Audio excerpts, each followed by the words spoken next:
in conversation with Mike E. Haynes. Mike Haynes has been in full-time church ministry for over a decade. He is a founder of GShades, a curriculum company dedicated to creating engaging, gospel-centered youth ministry resources.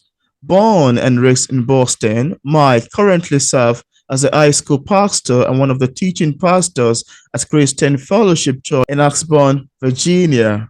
A known writer, thinker, and contributor in the national youth ministry community, Mike enjoys helping people think differently and explore transformative pathways to personal growth. And on today's episode of Auto Interview, it's my utmost pleasure and joy to have on the show today, Mike Haynes. How are you doing, Mike? I'm doing well. It's great to be here. Thanks for having me on the show. Yeah, I'm quite excited, really. Quite excited. We're going to be having a conversation around your writing. Amazing we can do this. Yeah. I'm really looking forward to it. And I have a copy of the book here. It's called Life Through the Lens of the Gospel, as you mentioned. And this Mm, is funny story about this book. This is the first proof copy of the book wow. ever. And so I will keep this copy of this book until either I pass on or until one of my 5 children accidentally destroys it, which is very possible. So I'm really looking forward to seeing which one of those comes first. Well, I love all of this, your imaginations, really. That's amazing to know and a fun way to give into an introduction. Thank you. Thank you for sharing that Yeah, up. Lovely, really. absolutely. Yeah. Now, Mike, before we go into your book, could you briefly tell us about your company, G Shades, and your profession as a minister and writer? And I'm sorry, I'm starting my interview this way, not with the usual tell us about your book. Yeah, let's go on if you'd love Yeah, to talk that's about your G Shades. that. I'm happy to talk about it. So GShades is the umbrella company that the book Mm, is being published under, has been published under.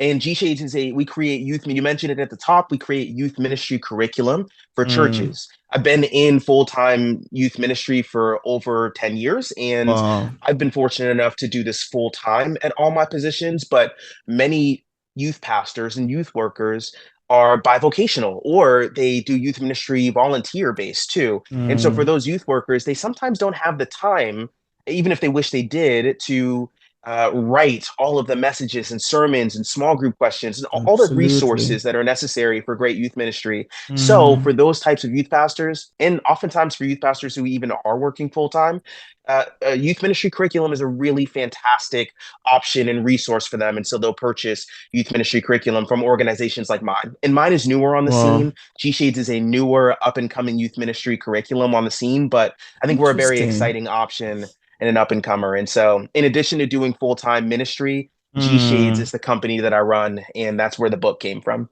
Wow, that's amazing actually, and it's quite lovely to know that that is where the book came from. And now you have a Yeah. book titled Life Through the Lens of the Gospel. Could you tell us about the making of it? What inspired you to write this book? And also, what sort of themes should the would-be reader expect in the book? What sort of themes should we look forward to picking the book up?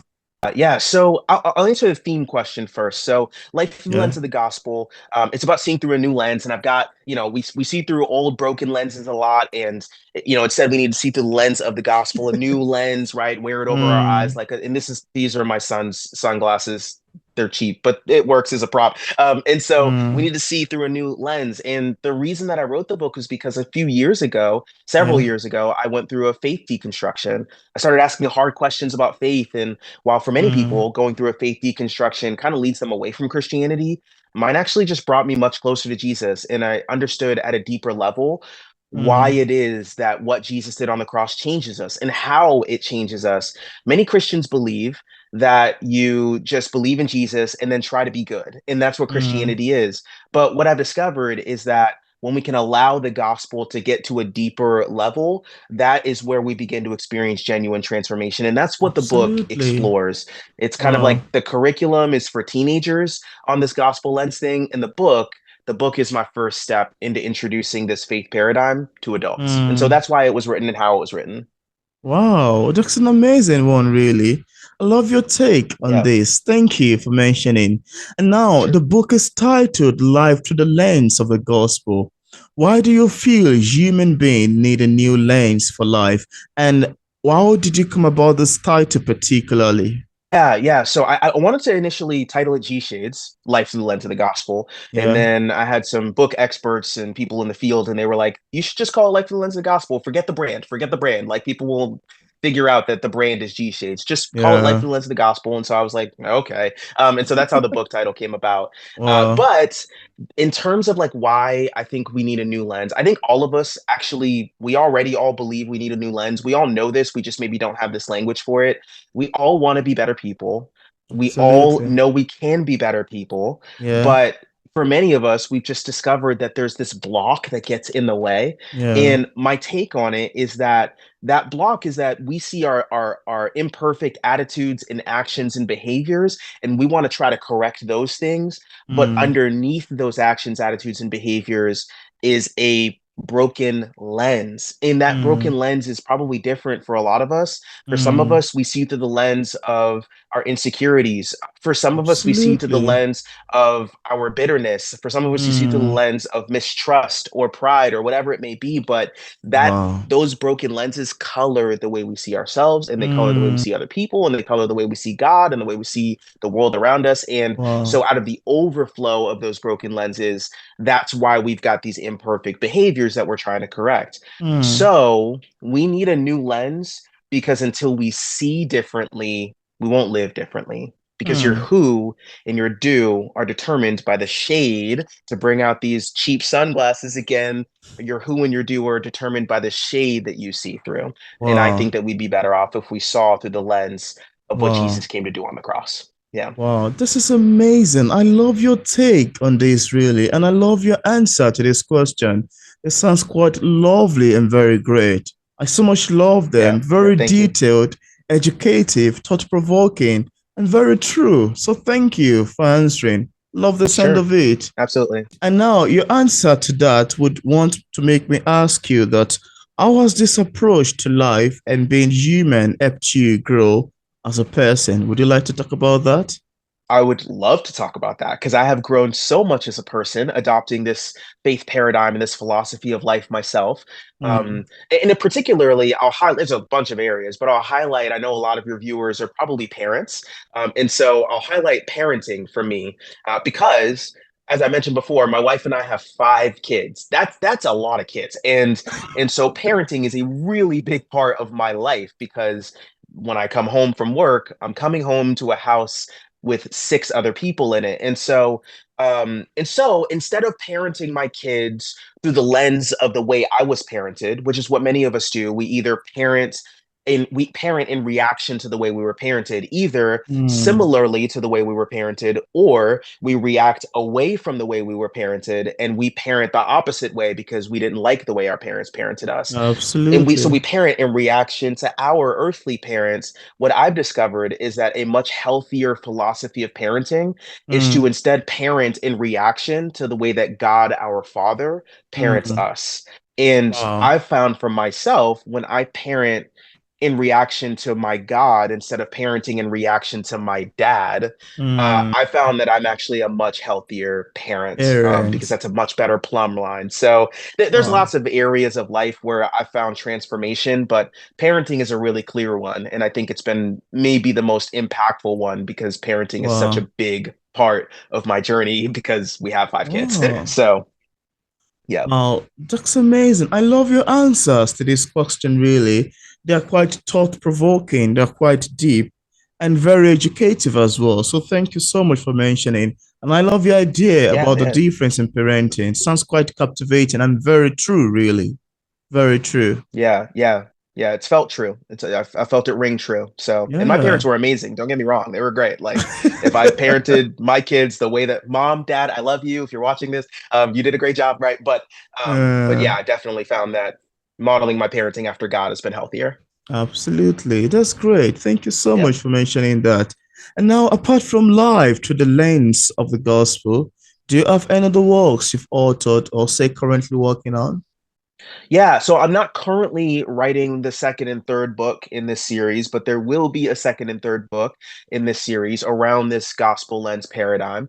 I'm Mm, working on some other things, mainly the curriculum right now, but there will come a day where a second and third book will come because this book is introductory in nature. And oh, there is probably a prequel kind of book to be written about solely about the broken lenses that we see through and exploring oh, those broken lenses and the anatomy of some of those broken lenses we see through. And then there's probably another book that would be kind of the sequel to Life Through the Lens of the Gospel. And that's like what the messy process of switching out lenses for a broken one for a healthy one, what that mm, process really looks like, getting into the anatomy of like that process of mm, seeing through a new lens. So there probably are at least two more books, but I haven't started writing them yet. But oh. they'll come out soon, and when they do, I would love to be back on the show.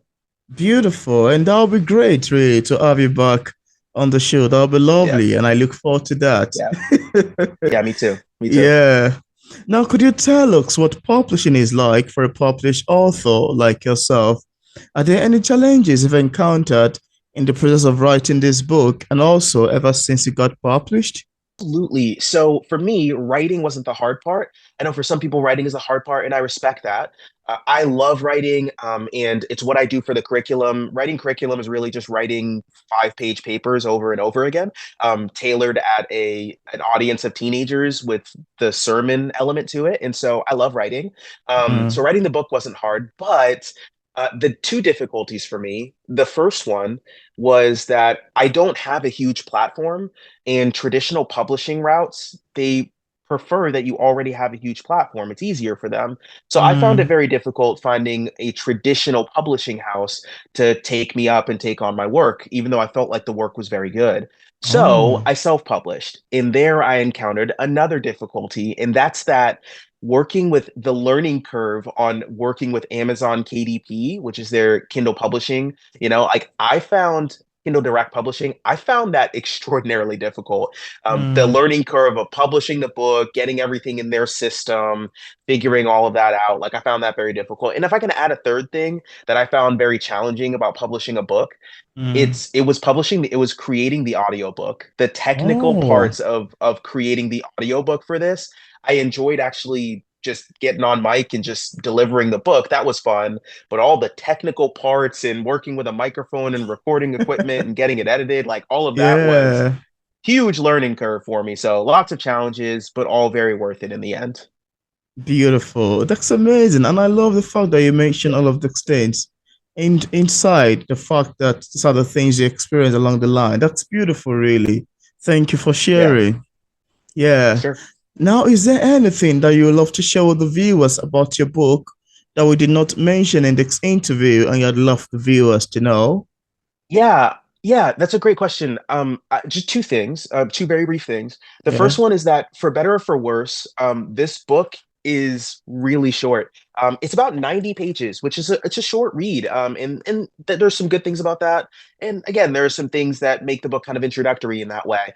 But Yeah. I think that's important for readers to know. It's about 90 pages. It's a quick read. And so for some people, they're going to really love that. I mean, for some people, they're going to wish there was more, and there will be in the future.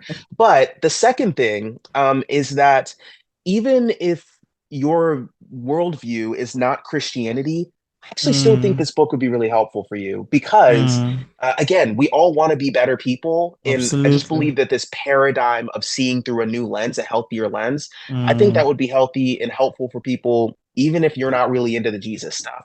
And so those are the two things that absolutely. I would mention that we haven't talked about so far. Wow. Wow, that's amazing. And I'm excited you mentioned that, which is very crucial Yeah. too. Very lovely too. Thank you, Mike. Yeah. Yeah, absolutely. Yeah. And now, as a published author, what sort of advice do you have for other writers who are still struggling with publishing a book?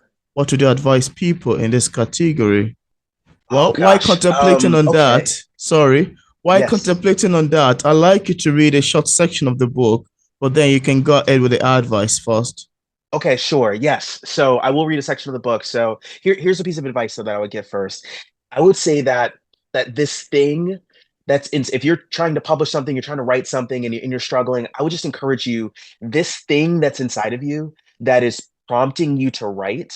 or to Yeah. create, I would say that getting this thing out of you and into the world is Mm, less about changing the course of human history and more mm. about changing your course, the course of your human history. Absolutely. That every time you do something hard and it's something that exercises your gifts and exercises your passions in a way that just might benefit a few other people, anytime that Mm, you do that and you persevere through that, you win, you grow, you get better. So that would be my encouragement to you is we all want to be famous for our written works. We all want that. That would be yeah. so cool, but it really might be less about changing the course of the human history and more about changing the course of your human history. Wow. Wow.